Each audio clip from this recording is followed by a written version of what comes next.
Hey distinction students, civic education with Knowledge and Academy. The perfect tutor, Mr. Gilbert TJ. So we are still looking at global issues. Now before we look at today's main objectives, I would like us to revise some of the things that you learned in part 1 of the video. And there are some of the things which were not discussed, which I want to actually include here.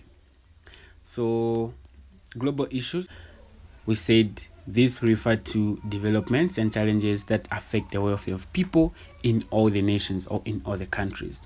Then globalization, I'm sure this one wasn't discussed in part 1.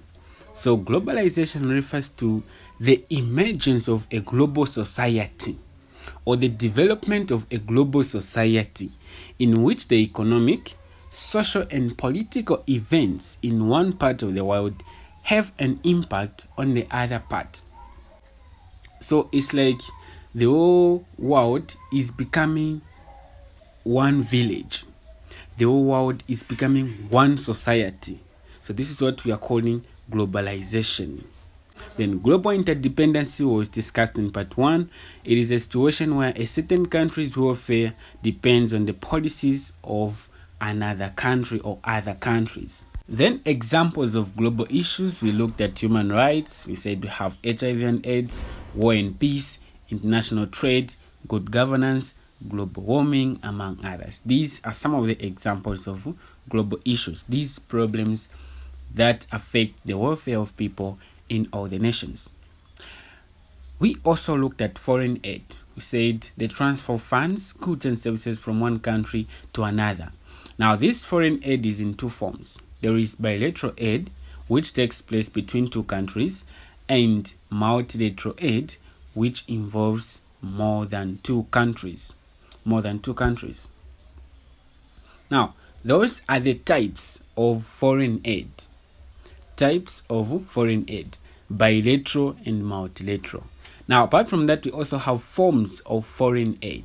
The forms are 3. We have grants, loans, and tied aid. Grants are simply gifts. Loans are funds, goods, and services from one country or from one nation to another, which must be repaid back, usually with an interest. So the difference between grants and loans is that the loans are repayable, whilst the grants are not repayable. Then we have 2 types of loans: hard loan, which are given at a high rate of interest; soft loans, which are given at a low rate of interest or sometimes are repaid without an interest. Then the last form of foreign aid is the tied aid. So tied aid refers to loans and grants which are given with strings attached or stipulated conditions. Once they give you this loan or this form of aid, you will be directed. You'll be taught on what you should use that loan or that grant. That's how it is. Let us look at international trade.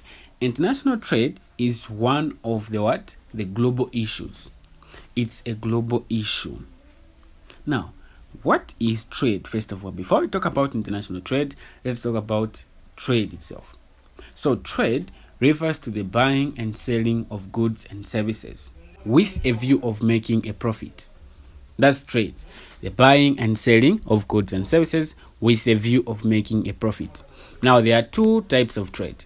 There is home trade, the type of trade which occurs within the borders of the country or just within the same country.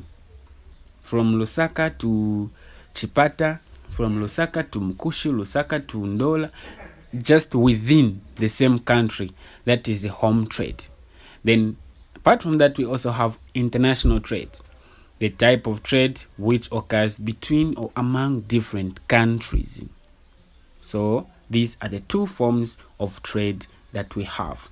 Now, since we are looking at global issues, we are interested in what? In international trade. So here are some of the important terms in international trade. There are some concepts that you need to understand in international trade. The first one is the terms of trade. Now, what is the meaning of this? Terms of trade. So terms of trade refers to the rates at which the country's exports are exchanged for imports from a nation. The rate at which the country's exports are exchanged for imports from another nation. We're talking about, let's say maybe we have copper here in Zambia, and in Britain there are tractors. Now, how many tons of copper are we able to pay for one tractor? That is terms of trade. The rate at which the country's exports are exchanged for imports from another nation.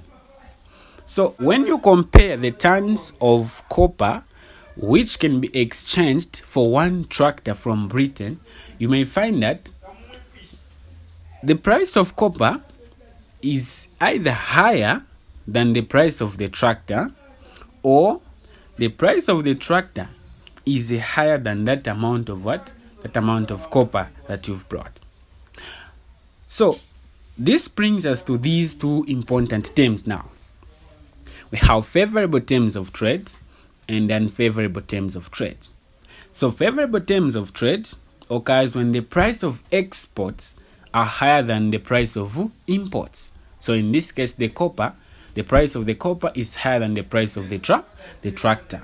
You get a certain amount of tons of copper, you compare it to one tractor there.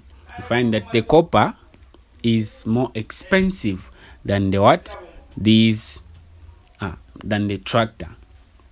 That is favorable terms of trade. Now, the opposite is true for unfavorable terms of trade. It occurs when the price of imports are higher than the price of exports. Find that the tractor is too expensive for the tons of copper that you have brought. The tractor is more expensive. Apart from the terms of trade, we also have balance of trade. So what is balance of trade? So balance of trade refers to the difference. Difference is the answer we get after subtracting numbers. So it refers to the difference between a country's visible exports and visible imports. When we say visible exports, visible imports, we are talking about things that we can see and touch. Things that we can see and touch. Here we subtract the visible exports from the visible imports. Things that we exported and things that we imported. We come up with the totals, then we find the difference. That difference is called the balance of trade. Now, you have to be very careful here. That's why I have highlighted the word visible. It's very important. So when you say visible exports, visible imports, here we are just referring to things that we can see and touch, such as copper, computers, vehicles, phones, and others. Things that you can see and touch. So you come up with the total for exports, visible. You also come up with the total for visible imports. Then you find the difference. So that difference is called a balance of trade. Now, again, here there are two possibilities. It's either the things that you exported, the visible exports, are more than the visible imports, or the other way around. The visible imports are more than the visible exports. This again brings us to two important terms. We have favorable balance of trade and unfavorable balance of trade.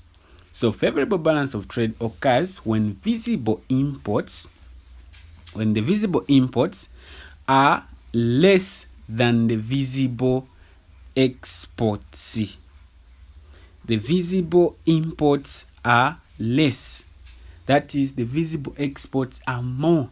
The visible exports are more than the visible imports. We exported more than we imported, meaning we have a surplus. So look, let's say for example, we exported things for 1,000 kwacha. That's just an example. You exported things for 1,000 kwacha as a country, then you only imported things for 700. You see, you only imported things for 700. So you still have a 300 kwacha. You still have a 300 kwacha balance. It is yours, that one. Now, what do we call that 300 kwacha? We call it the trade surplus. trade surplus. This also happens when you are making a budget. Let's say you have a 500 kwacha to make your own budget, and then you find that the things that you want are only amounting to 470 kwacha. You have a 30 kwacha remaining. What do we call that 30 kwacha? We call it the surplus. Now here we call it trade surplus. So in this case, the visible exports are more than the visible imports. The opposite is true for unfavorable balance of trade. It occurs when the country's visible exports are less than the visible imports. That is, the visible imports are more than the visible exports. You imported more than you exported. You bought more than you sold. So let's say, for instance, we exported things for 1,000 kwacha, but we imported things for 1,500. Where are we getting the other 500 from? So we are going to subtract to say, okay, we exported things for 1,000. We made a 1,000, but we bought these things for 1,500. So let's subtract 1,005 minus 1,000. So the answer is 500. Now this answer is called a trade deficit. It's a negative. It's called a trade deficit. Where did you get the 500 kwacha from? These are dates now. These are what? Dates. It even happens in individual situations. Let's say you have a 500 kwacha, like I said, you are making your own budget, and then the things that you want are amounting to 550 kwacha. You have a what? A deficit. You have a deficit. There are a 50 kwacha. Where are you going to get the 50 kwacha? Because you only have a what? A 500 kwacha. So here we call it the trade deficit. Trade deficit. We continue with the terms. We look at the last one. Balance of payment. Balance of payment. So in general, I can say balance of payment is the difference between a country's exports and its imports. Now, what's the difference between this and the previous one, the balance of trade? So the balance of trade only includes the visible exports, the visible imports, things that you can see and touch. So meaning, there we don't include the services. You know, we also import and export services. For example, we can get a doctor from Congo. We won't be seeing the service that the doctor will be offering. So that's a service. We cannot count that on the balance of trade. Now, on the balance of payment, we count everything. The visible and the invisible exports. The visible and the invisible exports. We put them together, the goods and services. Invisible and the visible imports, we put them together. Then we find the difference. That is called the balance of payment. But the balance of trade only includes the visible things that you can see and touch, the goods. So, the simplest definition that you can give here, you say balance of payment is the difference in a country's spending and earnings from imports and exports respectively.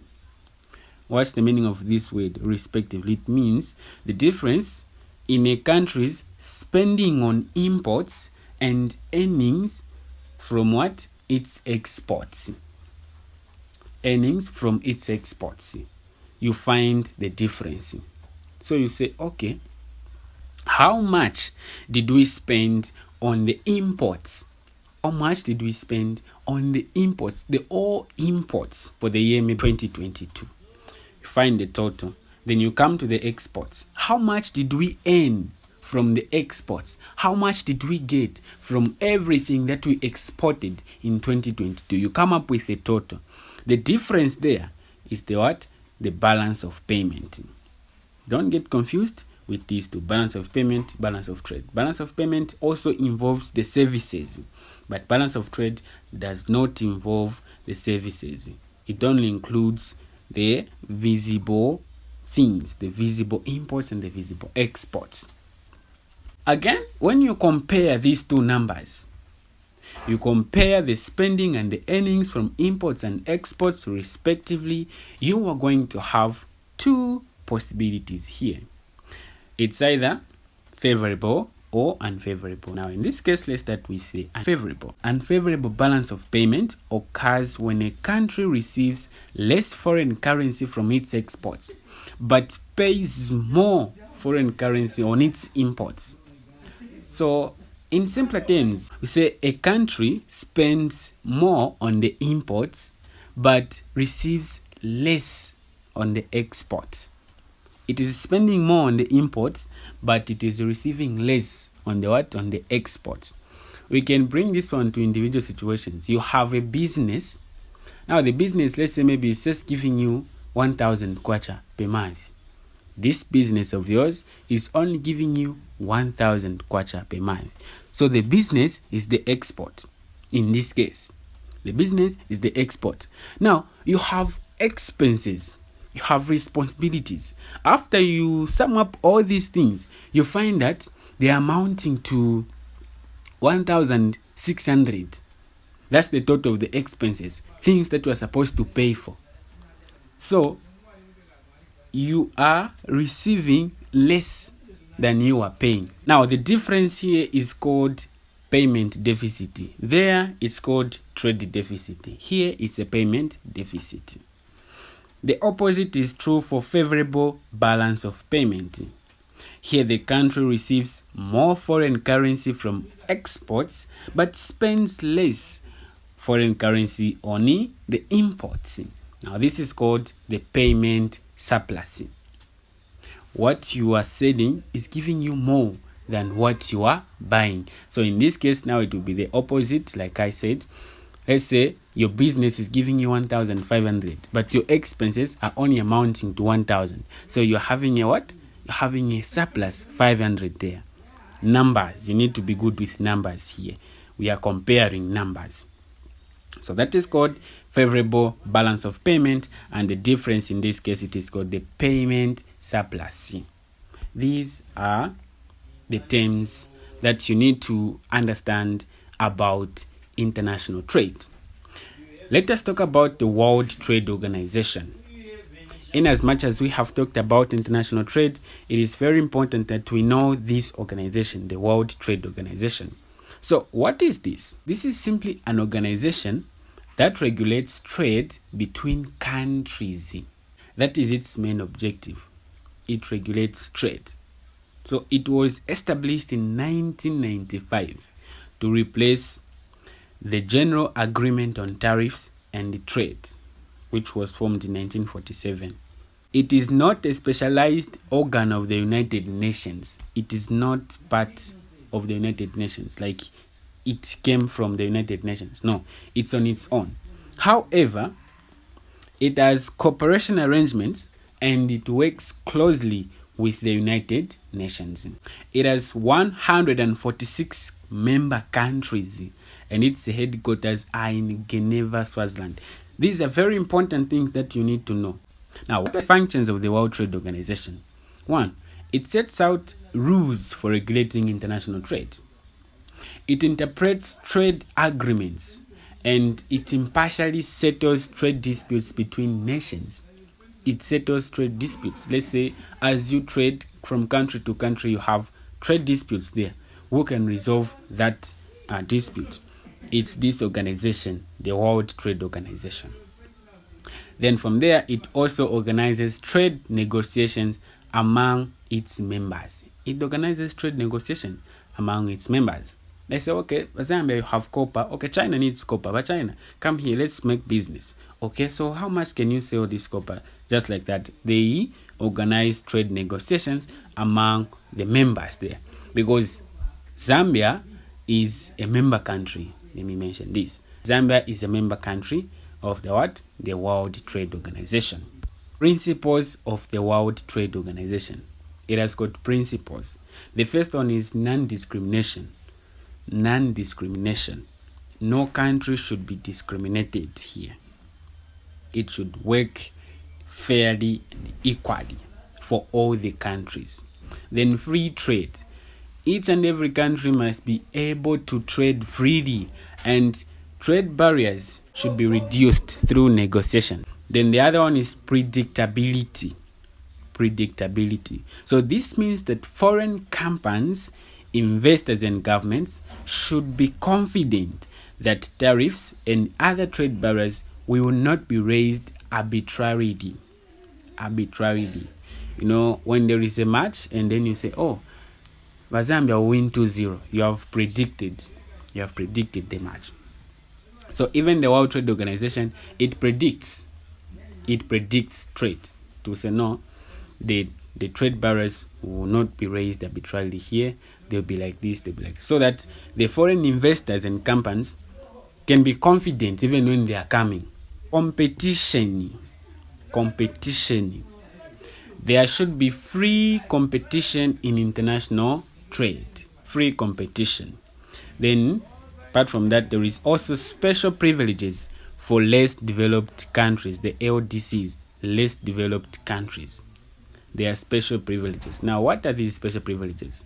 These special privileges are done by giving these less developed countries more time to adjust to international trade rules of trade. These are the 5 principles of the World Trade Organization. It's a very, very important organization. Thank you very much for watching. Research more on this topic. It's a very interesting topic. You are looking at the world, the global world here. Your perfect tutor, Mr. Gilbert CJ. See you next time. That is the last topic. I don't know when